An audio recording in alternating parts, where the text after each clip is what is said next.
Hello, everyone. Welcome to this space where we explore key topics of today's world. Today, we're going to talk about a very interesting subject, Colombia's international competitiveness. That's right, Valerie.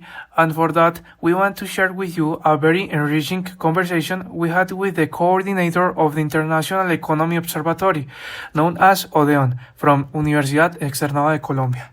The idea was to learn from his experience what factors are influencing the country's international competitiveness, but also to understand what kind of professionals are needed nowadays in areas such as international relations and foreign trade. What's interesting is that our guest has a strong background in finance and international relations, so his perspective was very comprehensive. He spoke, for example, about country risk, which is a key concept to understand how investors see us from abroad. Yes, and he also talked about the changes taking place in labor markets around the world. Digital skills, data analysis, and the ability to adapt to changing environments are increasingly valued. And precisely, the use of data was another important topic. Today, data is being used to make better decisions, both in the public and private sectors. He also highlighted the role of observatories like Odeon. They not only conduct research and analysis, but also help shape policies that can have a real impact on the country's economy. More than a formal interview, this conversation was an opportunity to bring these topics closer to students and to anyone interested in understanding what's happening in the world. And also to reflect on how we should educate the future leaders of internationalization in Colombia. Exactly, because the world changes fast and it's essential to be prepared. Ahora vamos a escuchar una ronda de preguntas que le hicimos a Carlos Mejía, el coordinador de Odeon, para conocer más de cerca su visión sobre algunos desafíos y oportunidades que enfrenta Colombia en el escenario internacional. Profesor, muchísimas gracias por acompañarnos. Para comenzar, ¿cómo pueden las universidades contribuir a mejorar la competitividad internacional de Colombia? En cuanto al tema de cómo las universidades pueden contribuir a mejorar la competitividad internacional de Colombia, yo creo que una de las cosas donde Colombia siempre ha estado muy rezagada frente a otros países, sobre todo aún más después de la pandemia, es en las habilidades tanto de razonamiento como de resolución de problemas matemáticos. Realmente estamos muy lejos todavía de países que se encuentran a la vanguardia de la capacidad de resolver tanto problemas, llamémoslo clásicos matemáticos, como problemas de aplicaciones matemáticas. Y, y eso hoy por hoy es todavía más grave, particularmente con la introducción de todo lo que tiene que ver con ciencias de datos y aplicaciones de aprendizaje de máquina e inclusive inteligencia artificial, porque muchas de estas herramientas tienen una estructura que requiere de conocimientos estadísticos, probabilísticos y de matemáticas en general. Es decir, hoy por hoy, para poder entender el aprendizaje de máquina, uno tiene que saber desde estadística inferencial y descriptiva, como de fundamentos de probabilidad, como de álgebra lineal, como de álgebra lineal avanzada, como de cálculo diferencial, integral, aplicaciones de carácter estocásticas. Y obviamente las mismas herramientas de computación requieren de habilidades matemáticas, sobre todo de abstracción matemática. Entonces, yo creo que para mejorar la competitividad debemos hacer mucho más énfasis desde los niveles más bajos, es decir, desde los colegios y de ahí en adelante, en profundizar en las habilidades de los chicos y de las chicas en temas numéricos, ¿sí? Para que una vez lleguen a las universidades, ya tengan un nivel lo suficientemente alto para abordar otros temas y no lo que actualmente pasa en las universidades, que se terminan haciendo es casi una especie de nivelación frente a lo que sucede en los colegios, para que los estudiantes pues tengan un nivel aceptable de matemáticas, pero que no es competitivo frente a otros países en los que ya en los bachilleratos muchos de los estudiantes adquieren habilidades tales que pueden empezar a hacer cosas como lo que pasó hace no más una semana, que un chico saliendo ya del colegio, obviamente un poco autodidacta, pero con las mismas herramientas matemáticas del colegio, pudo hacer un descubrimiento en astronomía que implicaba algo que es todo un tema de vanguardia, y fue encontrar más de 1.500 objetos nuevos en el universo, que no había encontrado ni siquiera la NASA, aplicando inteligencia artificial con herramientas estadísticas, ¿sí? Entonces yo creo que esa es la base. Para mejorar la competitividad del país debemos mejorar la capacidad analítica, numérica y las habilidades matemáticas. ¿Qué tendencias globales están transformando el perfil del profesional en relaciones o negocios internacionales? ¿Qué papel juega la inteligencia de datos en la toma de decisiones estratégicas para negocios internacionales? Y desde su experiencia como coordinador, ¿qué tipo de profesional necesitan hoy las relaciones internacionales y el comercio exterior?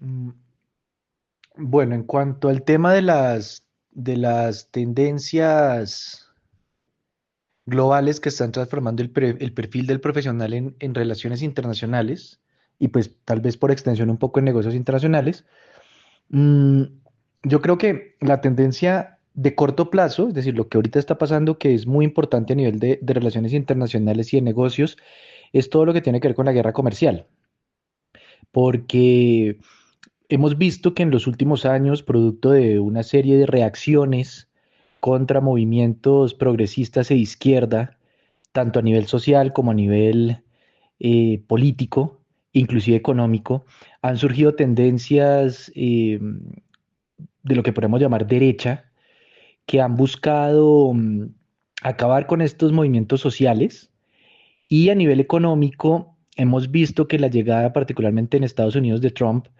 lo que ha marcado es un inicio de una guerra comercial que pues debatible si es correcta o no, o si va a contribuir a los Estados Unidos o no, pero que se está produciendo a través de la imposición de aranceles por parte de los Estados Unidos a socios comerciales estratégicos para él, y que han implicado una reciprocidad por parte de esos países, ¿no? Tanto China como la Unión Europea. Y eso es importantísimo entenderlo y comprender que eso va a tener unas implicaciones económicas y en todo el mundo, ¿sí? A nivel tanto macroeconómico, por ejemplo, en temas de inflación, y cómo impactan las tasas de cambio, cómo impacta a nivel del desempleo, cómo impacta a nivel de los movimientos de los precios de los activos financieros, es decir, de los mercados financieros. Y también influye obviamente en las mismas relaciones de los países, porque pues las relaciones comerciales hoy son fundamentales para cualquier otro tipo de relación que se pueda establecer, y a nivel geopolítico, ¿no? Entonces, yo creo que eso es clave, entender un poco cómo el tema de guerras comerciales afecta en el corto plazo. Y obviamente ya a más largo plazo, pues creo que el perfil de un internacionalista o de alguien de negocios internacionales tiene que entender muy bien la economía, ¿sí? Es decir, la economía global, entender muy bien realmente cuáles son los patrones de comercio, es decir, cada país cómo qué comercia, cómo lo comercia, con quién lo comercia, desde cuándo lo comercia, y a su vez entender de dónde somos dependientes, ¿sí? Por ejemplo, en el caso colombiano, es muy importante que nosotros entendamos el papel que jugamos nosotros a nivel del mundo y dónde somos fuertes y dónde somos débiles. Eso creo que es supremamente importante. Y nuevamente, yo creo que otro elemento que en este momento no es tan evidente, pero que puede afectar en el largo plazo, es el tema de herramientas digitales, eh, para comprender los patrones que se generan a nivel del mundo.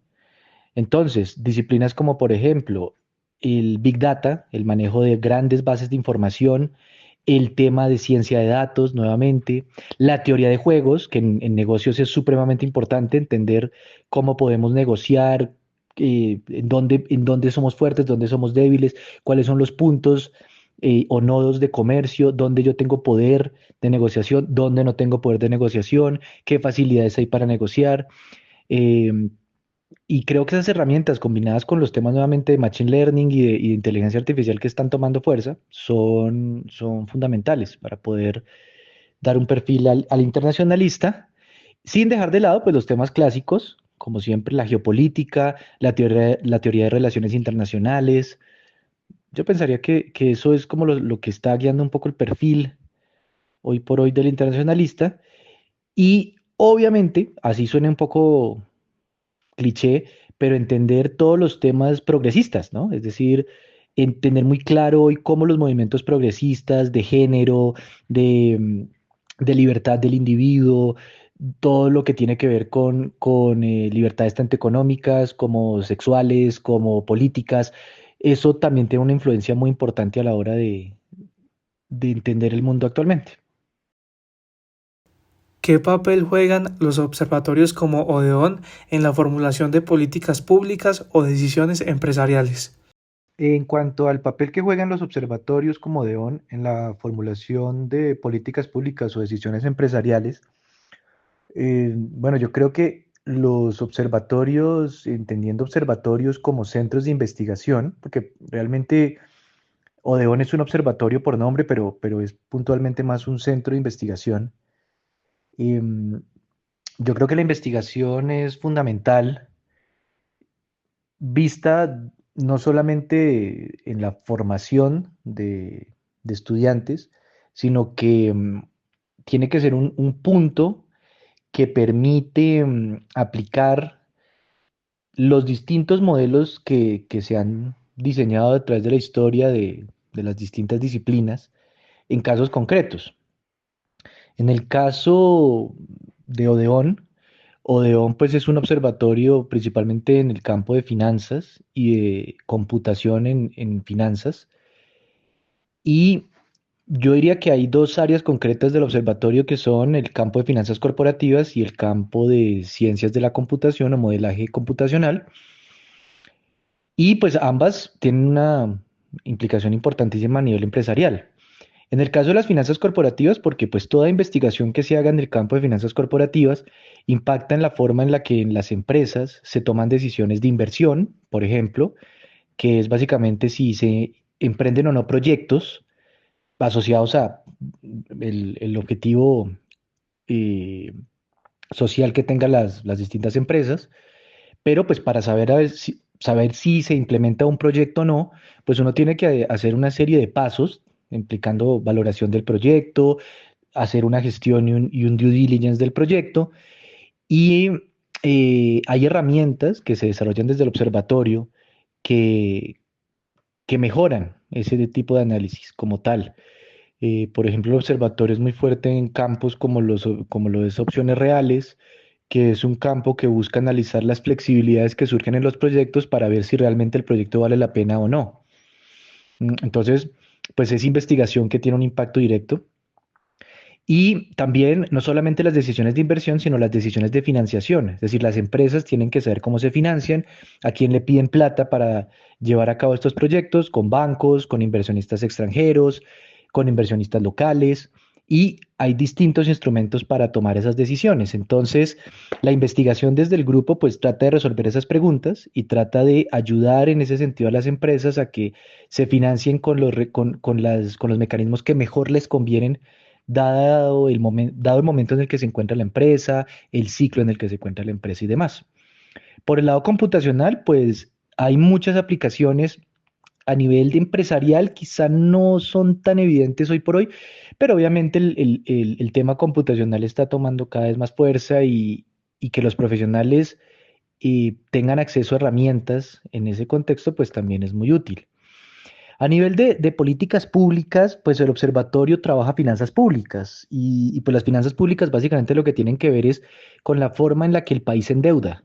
Es decir, el Estado colombiano pues tiene que emitir bonos o específicamente títulos de deuda pública que emite a nivel internacional o a veces local para financiarse.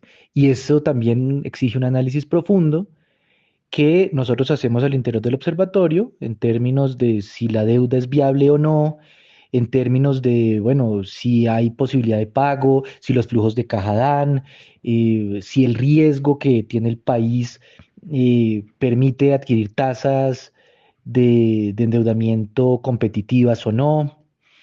Entonces yo creo que el observatorio pues contribuye mucho a eso, ¿no? A nivel del Estado y contribuye mucho a nivel empresarial, sobre todo en el campo de finanzas corporativas y con aplicaciones computacionales.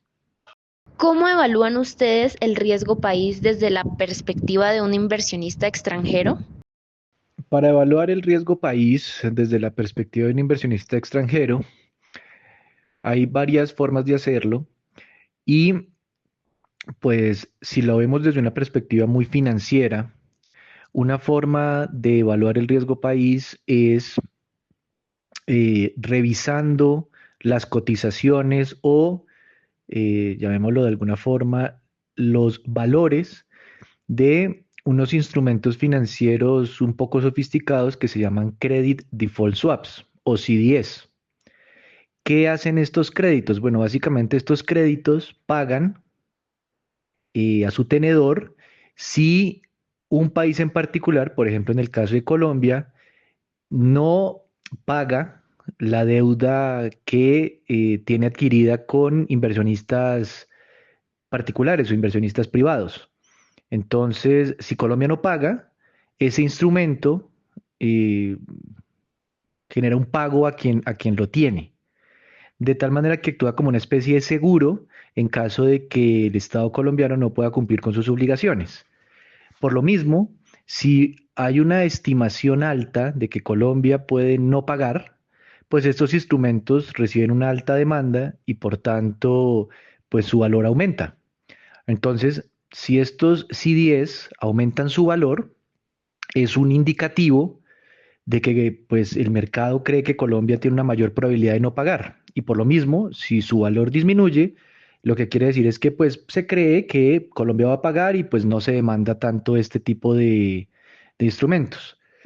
Ahora, estos instrumentos se cotizan no en pesos colombianos ni en dólares, sino en puntos básicos, es decir, es un porcentaje sobre una base. Y por tanto, pues es una forma en la que nosotros utilizamos, sobre todo en finanzas, para medir el riesgo país. Porque pues nosotros simplemente tomamos esa tasa sobre la que cotiza el instrumento y se lo sumamos a algún referente del mercado estadounidense y con eso nos hacemos una idea del riesgo país. Entonces, pues esa es la forma clásica, mirar los valores o bueno, esta forma de expresión de la tasa de los credit default swap. Para terminar, ¿qué mensaje le daría a los estudiantes que desean involucrarse en los procesos de internacionalización del país? Bueno, entonces, para terminar, ¿qué mensaje le daría a los estudiantes que desean involucrarse en los procesos de internacionalización del país? Bueno, yo creo que lo primero sería que, pues, entender la internacionalización como un elemento fundamental hoy por hoy por el tema de la globalización. Es decir, no se puede entender ya hoy un país en ningún aspecto si no se entiende que hace parte del mundo y de cómo se relaciona con el mundo. Entonces, creo que hay que empezar por ahí. Y hay una serie de habilidades o serie de conocimientos que creo que son importantes para que pues, se pueda desempeñar esta labor, ¿no? Entonces, lo primero, diría que es fundamental que conozcan de idiomas. Obviamente, ya hoy por hoy el inglés no se entiende como algo que dé un plus para un internacionalista, sino que por el contrario es como el punto de partida, ¿sí? Un internacionalista tiene que saber de inglés porque el inglés es el idioma mundial.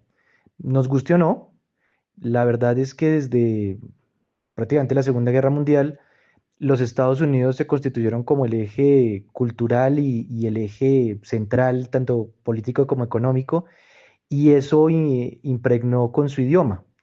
Hoy por hoy no hay ninguna forma de comunicarse con nadie a nivel internacional que no sea a través del inglés. ¿Sí? Entonces yo creo que es un primer punto, pero precisamente también es cierto que los Estados Unidos han venido perdiendo poder cultural a través del tiempo, también económico y también político, no militar. Y eso implica pues que también en cierta forma hay que empezar a conocer otros idiomas que pueden adquirir relevancia en el futuro. Uno que es clásico pues es el tema del el chino mandarín.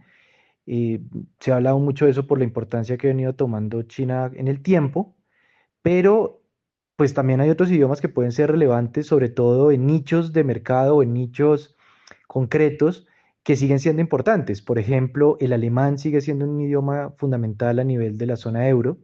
Es muy importante saber de alemán. También puede ser importante para alguien que no sea hispanoparlante saber español. ¿sí? El español representa un mercado enorme, enorme, enorme. Entonces, pues yo pensaría que tener un tercer idioma también es importante para los internacionalistas. Y algo que pues también es cliché, pero que es importante, empezar a conocer el idioma universal de la programación, porque la programación es un idioma, ¿sí? No difiere en los idiomas clásicos en nada. Aprender a programar, es decir, sistemas de comunicación o lenguajes de programación clásicos como C++, JavaScript, hoy por hoy Python, que está tomando mucha fuerza, o lenguajes incluso tradicionales, pero creo que hay que conocerlos también y conocer el tema de lenguajes tanto de aprendizaje como de innovación y, y de lenguajes amplios, porque pues todo eso también permite resolver problemas de comunicación de idiomas. Entonces ya el día de mañana quizá no sabemos de mandarín, de chino, de alemán o de inglés, pero sí tenemos la forma de comunicarnos con un chatbot o podemos comunicarnos con alguna inteligencia artificial que nos haga la traducción directamente a nuestro lenguaje nativo. Yo creo que eso también hay que conocerlo. Adicionalmente, pues hay algunas cosas que el internacionalista tiene que saber que son importantes. Por ejemplo, para el tema de negocios internacionales, tiene que saber de derecho internacional, tiene que conocer cuáles son las normas jurídicas que se requieren en procesos de arbitramiento, en procesos de disputas territoriales, de disputas económicas, conocer un poco digamos, los fallos a nivel internacional, toda la jurisprudencia que hay en términos de las relaciones entre los países. Y en ese sentido, pues tiene que saber de derecho internacional como tal, tanto público como privado. Creo que eso es clave. Y pues pensaría que tiene que tener algunas habilidades clásicas como pensamiento crítico y analítico, tiene que también tener habilidades de comunicación, un conocimiento intercultural, pues obviamente a nivel mundial, pues eso es clave para poder relacionarse, alfabetización digital y análisis de datos. mm, Pensaría que esas son como las herramientas y obviamente, lo repito, un internacionalista tiene que ser de economía y de finanzas, ¿sí? La economía hoy por hoy es una herramienta clave, clave, clave, porque no se puede hablar de ninguna ciencia social, incluyendo las relaciones internacionales, que no involucren decisiones económicas. Inclusive, a veces vemos cosas que son paradójicas, como el hecho de que, por ejemplo, los Estados Unidos pueden criticar incluso despotricar del gobierno venezolano y los venezolanos a su vez pueden despotricar del imperio yanqui, pero la verdad es que son dos socios comerciales que tradicionalmente se apoyan mucho por la dependencia que hay de petróleo de un lado y de otro. Entonces, eso nos dice que en realidad son más socios comerciales de lo que nosotros creemos. Y de igual forma, por ejemplo, creemos que los Estados Unidos y la Unión Europea tienen una relación muy cordial, que son aliados en todo sentido, que se apoyan en todo aspecto contra países como Rusia, como China o incluso ahorita como Irán. Pero lo cierto es que vemos que a nivel comercial tienen disputas continuas permanentemente, tienen una serie de problemas económicos entre ellos que han llevado precisamente a los distintos apoyos en conflictos internacionales. Entonces, hay que saber de economía, definitivamente hay que tener unas buenas bases de macroeconomía, de los patrones de comercio, de microeconomía, de econometría, de herramientas de análisis económico y como subdisciplina dentro de la economía tienen que saber de finanzas. Un internacionalista debe entender los mercados financieros, tiene que entender qué mueve los precios en las distintas bolsas, cómo se interconectan las bolsas. Hoy los precios de las bolsas son referentes internacionales para hacer muchas cosas. No más Colombia, que es un exportador de petróleo, de café, de flores. Tiene que saber cómo se determinan esos precios en las bolsas de Nueva York, en la bolsa de Chicago, en las bolsas europeas.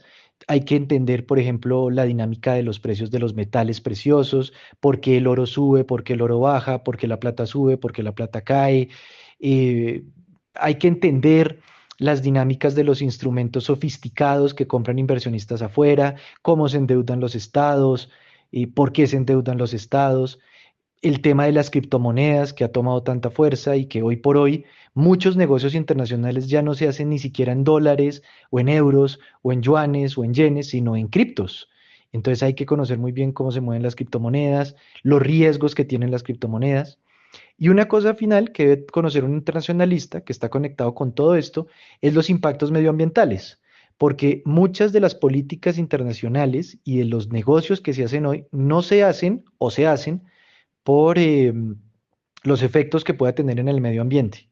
Entonces, si por ejemplo estamos haciendo un negocio, estamos entablando alguna relación con con un agente institucional o un inversionista privado o algún agente, se nos puede caer el negocio o la relación si éste se percata de que no estamos haciendo prácticas verdes, que no estamos implementando alguna cosa que contribuya a la mejora del medio ambiente, que nuestro negocio por alguna razón genera algún tipo de deterioro medioambiental.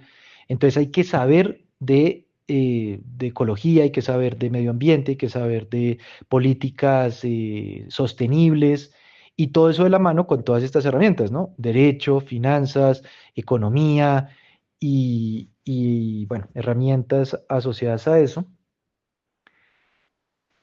Y pues ya como cosas finales, pues creo que un internacionalista, pues como se me lo indica, pues tiene que viajar, ¿sí? Toca aprender en la práctica y pues si no hemos salido ni de Colombia, pues no sabemos nada del mundo. Entonces hay que salir, aprovechar las prácticas profesionales que brindan las universidades, los programas de intercambio, las organizaciones a nivel estudiantil y organizaciones como las ONG o las organizaciones que impulsan todo el tema medioambiental, las conferencias y seminarios que hay a su alrededor. Y eso permite que pues uno sepa del mundo a nivel cultural, a nivel político, a nivel jurídico, a nivel económico, a nivel financiero y que uno conozca gente, porque no podemos olvidarnos que las relaciones internacionales también y los negocios es de conocer gente, tener contactos. Y los contactos, ¿cómo se hacen? Pues viajando, ¿sí? Uno no va a hacer contactos, si bien se puede hacer hoy mucho por el tema de redes, nada supera pues el contacto directo, donde los idiomas son claves. Y esas redes que uno hace, bien sea a nivel estudiantil o a través de organizaciones, el día de mañana puede ser las puertas para un negocio, puede ser las puertas para otro contacto, para tener acceso a un mercado, para tener acceso a una organización. Entonces creo que pues es fundamental que uno tenga contactos en todos los continentes, no solamente los países desarrollados o los países que se consideran países del primer mundo, sino también en otras latitudes que son potenciales mercados importantes, por ejemplo África, por ejemplo el Asia Central, el Medio Oriente, los países centroamericanos, que a veces no se tienen en cuenta, pero que también implica tener posibilidades para el día de mañana negocios que no hemos contemplado eh, a nivel tanto internacional como a nivel de impulso local hacia adelante. Entonces, pues pensaría que eso es como los elementos claves que, que pues yo le recomendaría a los estudiantes para involucrarse en los procesos de internacionalización y como siempre tener buenas habilidades matemáticas porque aunque no parezca, muchas de las herramientas digitales requieren de esos conocimientos. Bueno, hasta aquí fue nuestra ronda de preguntas. Muchas gracias al profesor por acompañarnos y compartir su experiencia. También gracias a todos los que nos escucharon. Esperamos que esta charla haya sido útil para comprender mejor los retos y oportunidades de la internacionalización en Colombia. Hasta la próxima.